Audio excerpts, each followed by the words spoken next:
Now look at Part 1. Part 1. We'll hear two students, Jacinta and Lewis, discussing a holiday they are planning in Queenstown, a tourist center in New Zealand popular with young people. First, you have some time to look at questions 1 to 6.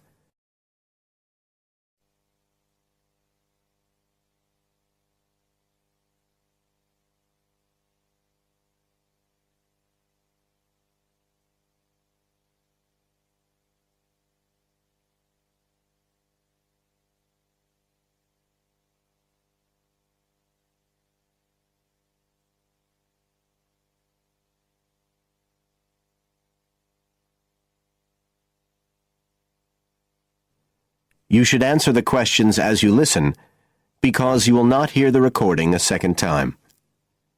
Listen carefully and answer questions 1 to 6.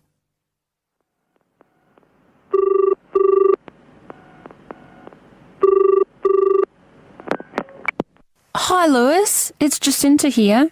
Oh, hi, Jacinta. I was just going to call you. I was thinking we ought to do something about accommodation for our trip to Queenstown. Yeah, actually, that's just why I rang you. I've been looking on the internet. There was one place that looked okay called Traveller's Lodge, but when I checked availability for January, when we're planning to go, I found it was fully booked. Right. Well, we'd better do something now, I suppose. I've actually got a list up here on the computer. There's one place called Bingley's that looks possible. It's $1975 a night. That's US dollars. They quote all the prices in US dollars. So that's about 26 or 27 New Zealand dollars. That's okay.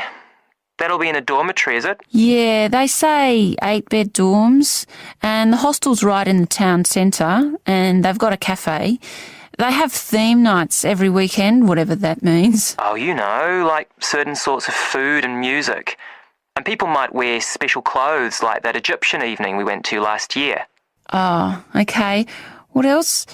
They've got a sun deck area, and then all the usual things, internet access and so on. Sounds good. Was there anywhere else? Yeah, a couple more places. There's one called Chalet Lodge, which is just 18 US dollars. That's for a bed in a 12-bed dorm. They do single and family rooms as well. It looks as if it's a bit out of town. Says it's got an alpine setting, a quiet alpine setting. What do you think? Not sure. Oh, but actually it's not far out at all. It says 10 minutes walk from town, so... Oh, and it says it's children-friendly. I'm not so sure about that. What about the third place? That's called Globetrotters. Let's see. They do private rooms or 5-bed dorms for $18.50. It's in the centre, just by the lake, and that includes breakfast. Didn't the other two? I don't think so. They didn't mention it, so probably not. Oh, and it says something about a free skydive. Wow. Don't know if I'm all that keen on jumping out of aeroplanes. Oh, actually, what it says is you can win a chance to do a skydive. They give one away every day to one of the guests. Well, if I win it, you can do it. Anyway, do they have room? Yeah, I checked the availability. Shall I go ahead and book there then? Fine. You now have some time to look at questions 7 to 10.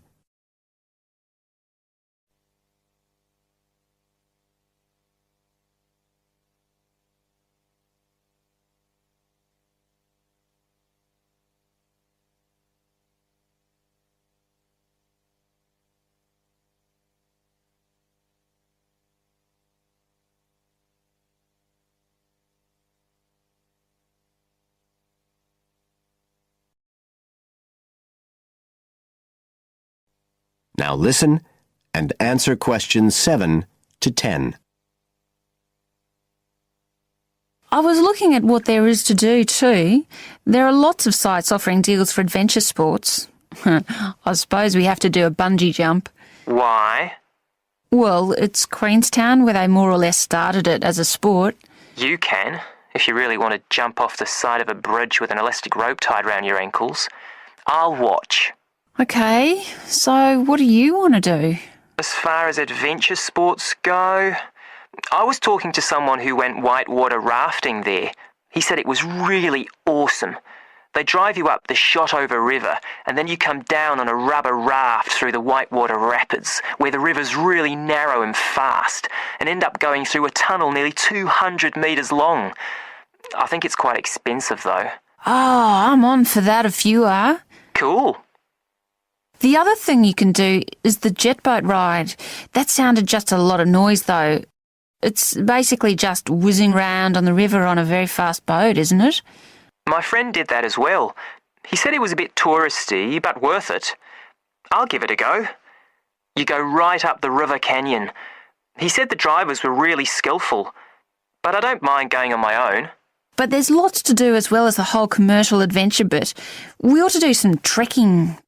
The scenery around there's amazing. I don't want to miss that. The place to start's Glenorchy, apparently, about 40 minutes drive. That's where lots of the wilderness trails begin. Okay, I'll pack my walking boots. I'd better start getting in training. I haven't done anything except sit at my desk for months. Now, is there anything else we need to decide? That is the end of part 1. You now have half a minute to check your answers.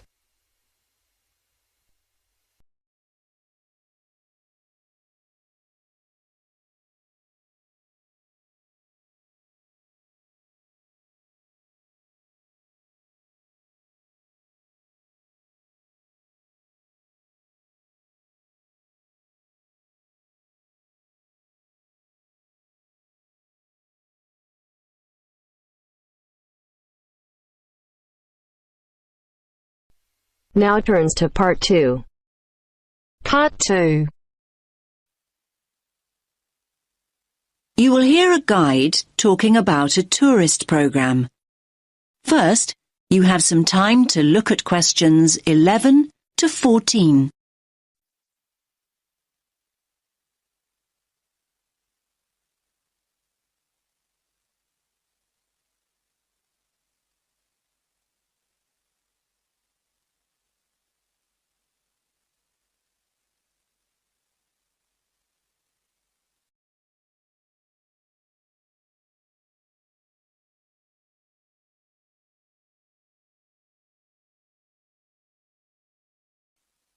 Listen carefully to the first part of the talk and answer questions 11 to 14. Welcome to all of you. Can everyone see me and hear me? Good. My name's Kathy, and I'm here to tell you about the special programme of events going on here at the Royal Observatory. Yes, it's Doors Open Day here in Edinburgh, and we're delighted that you have chosen to make this very special building part of your own Open Doors Day experience. Now, I'll make a start with giving you some background information about the Doors Open event. Doors Open takes place every year in September, and the observatory is one of the many buildings, 112 of them in fact, that open their doors to visitors for one weekend. And yes, there's absolutely no charge. It's all completely free. The observatory has been involved in this event for more than 20 years, and every year we attract more and more visitors, like you, who want to find out more about great buildings in the city. And hopefully you'll leave with a better understanding of the universe too. OK, now let's run through today's programme of events. There are many activities to choose from, so make sure you make the most of your visit. Now, there will be planetarium shows throughout the day. Now, these will run 4 times, both today and tomorrow, Sunday. These are popular, so please note that we're operating a booking system for these shows. Tickets for the 2 shows we're running this morning, the first showing at 10:30 and the second at 11:30, will be available on a first-come, first-served basis here at the information point. Tickets for the 2 afternoon shows at 2 p.m. and then at 3 p.m. will be released later on at midday. So booking is essential as spaces go very quickly. Now you have some time to look at questions 15 to 20.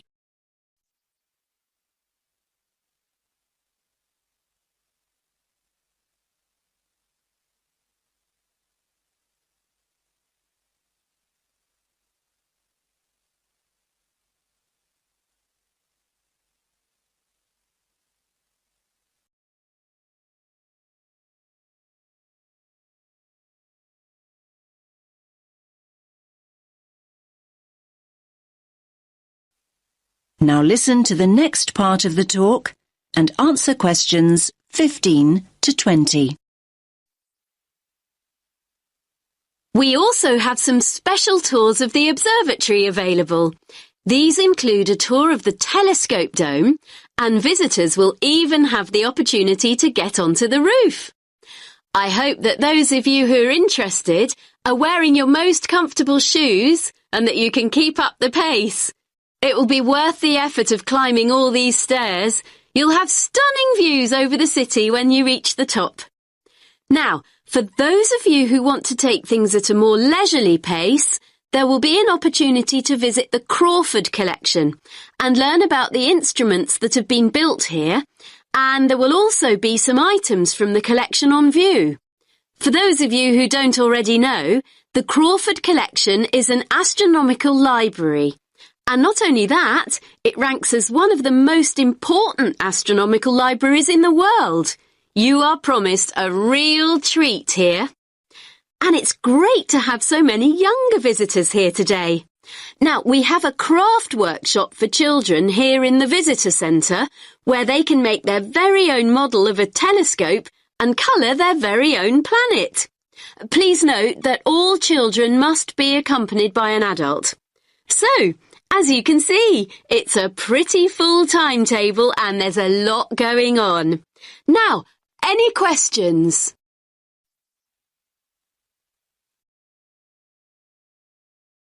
That is the end of part 2. You now have half a minute to check your answers.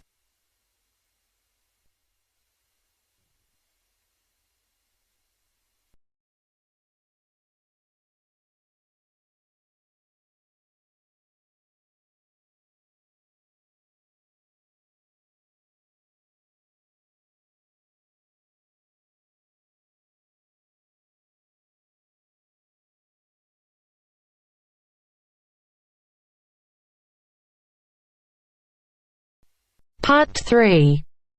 You are going to listen to a conversation between 2 students talking about a lecture they have just attended.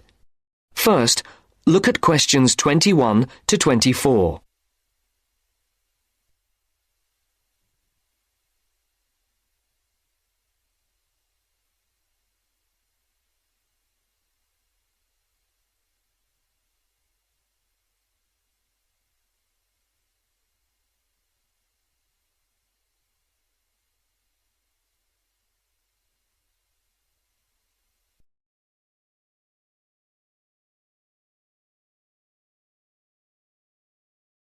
Now listen carefully and answer questions 21 to 24.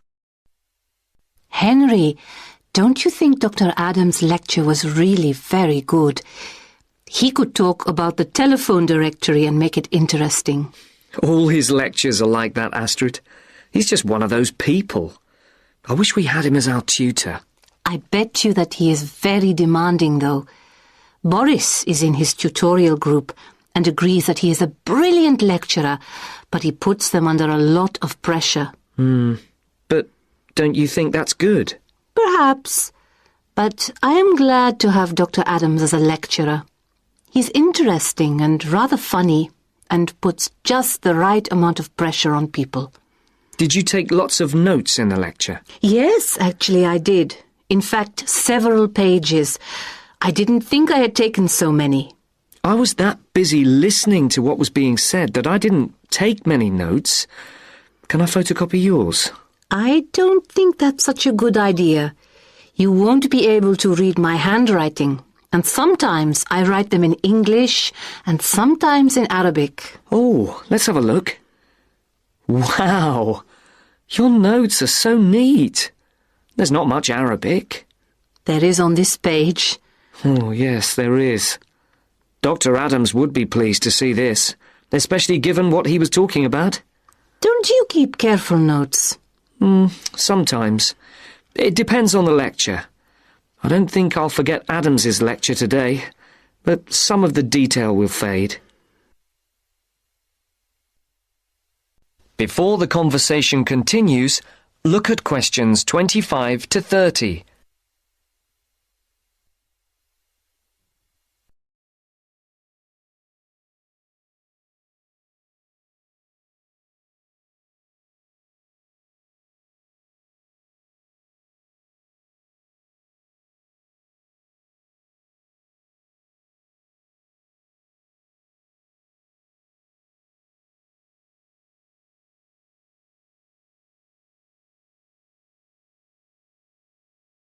Now listen carefully and answer questions 25 to 30. I type up everything afterwards so you can have a copy then and you can fill in anything I have missed. I'm not so good on the broader concepts. I'm better when it comes to detail. Just what Adams was talking about. Well, I am definitely a detail person.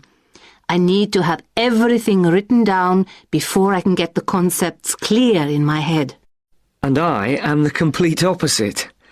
I find all the detail clutters up my mind and I get very frustrated, which was just what he was on about.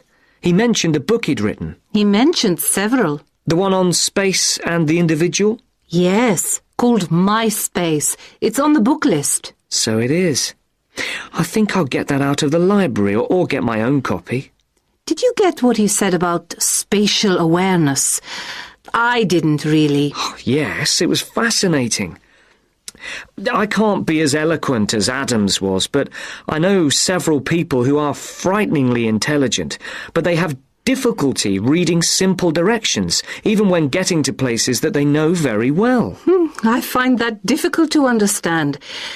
Everyone learns the way to walk to the shops and things like that. You mean just the way people learn spelling? You know, people misspell words, make mistakes in countless areas of their lives, and going in the right direction is just the same. Remember what Adams said about the number of people who cannot tell left from right, north from south, and so on? Do you know which way is north? It's, that way. You see? I couldn't have told you that. Really? I haven't a clue which way is which. That's why I'm always getting lost when I go out on my bike, and put me in a completely new place and I am totally lost. What about maps? I'm hopeless at reading them. But then you're brilliant at writing essays and getting all the ideas down in the right order, and I don't know where to start. Again, just what Adams was talking about. What we need to do is combine our skills. You teach me to cope with detail, and I'll teach you how to string concepts together. Okay, we can do that. Which way is the library? It's... you're making fun of me.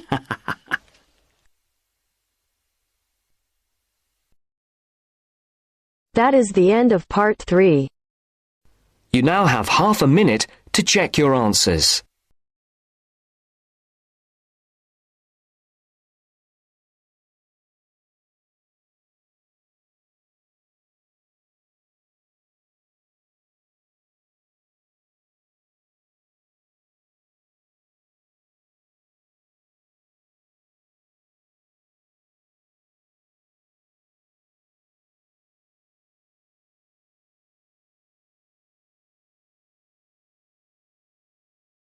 Now turns to part 4. Part 4. You will hear part of a lecture about animals. First, you have some time to look at questions 31 to 40.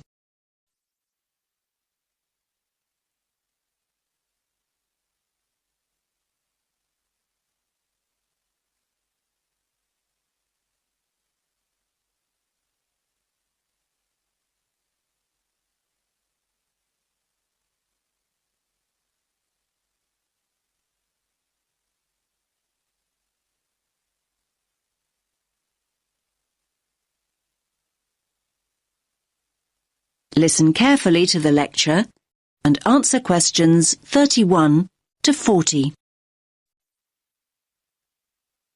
In today's lecture, I'm going to talk about avoiding predation. What does that mean, I hear you say? Well, you probably know the word predator. I'm sure you've all seen Predator the movie. Well, a predator is any animal that hunts and kills another animal.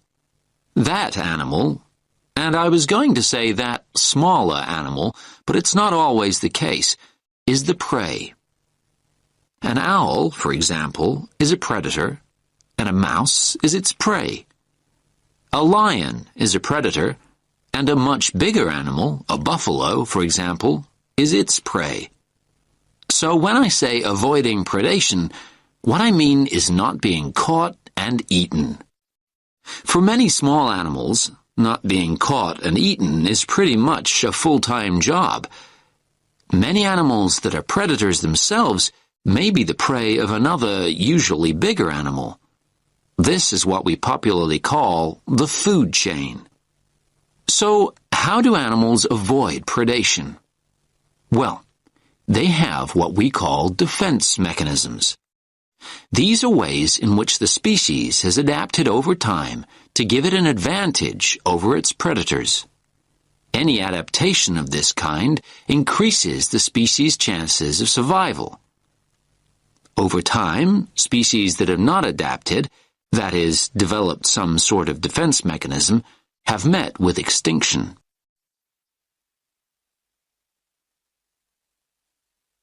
There are various forms of defense. The first is probably very obvious, and that's speed. Predators can't feed on what they can't catch.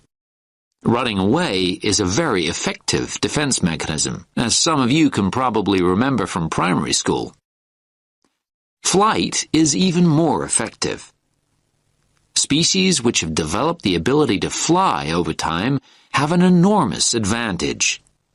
Far more birds would be a meal out in the wild if they couldn't fly.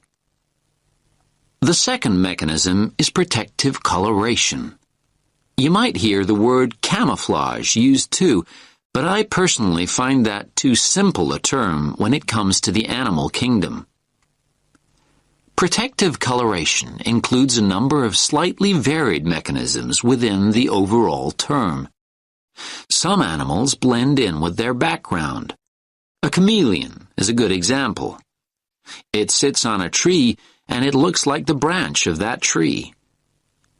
Butterflies have what we think of as beautiful patterns, not to be beautiful, but to confuse and warn off potential assailants. They blend in with the flowers around them, but may also look like something else. Some butterflies have patterns that look like huge eyes, and a would-be predator is scared off. There are all sorts of stories about how the zebra got its stripes, and not many people really know what the stripes are there for. Well, that type of coloration is called dazzle camouflage. A zebra stands out when alone and stationary, but when zebras move rapidly in a herd, their stripes create motion dazzle, a confusing, flickering mass to the eye of a lion or cheetah that might be giving chase. Selecting a target becomes far more difficult. Now, of course, animals are caught. They're frequently caught. But that might not mean the game's up. Some animals make themselves difficult or horrible to eat. Hedgehogs have sharp spines that deter a predator from tucking in even when it's captured its prey. The predator is very likely to give up when a spine gouges an eye or gets lodged in its throat. Numerous species of creature, turtles or snails for example, have developed a tough outer shell that makes it almost impossible to devour. One of my favorite creatures is the skunk, which emits a repulsive smell on being cornered, enough to send any attacker harrying back into the undergrowth. In a similar way, some sea-dwelling mollusks can emit an ink cloud that fills the surrounding water, concealing it from a predatory fish that may be circling. There are frogs that go one step further. They're so poisonous that even if a predator does try and eat them, it'll probably keel over and drop dead first. Now, you'll probably be surprised, but I'm going to go on to talk about plants. Yes, many plants have defense mechanisms in exactly the same way as animals. You've probably all been stung by a nettle at some time. That is the end of part 4. You now have half a minute to check your answers.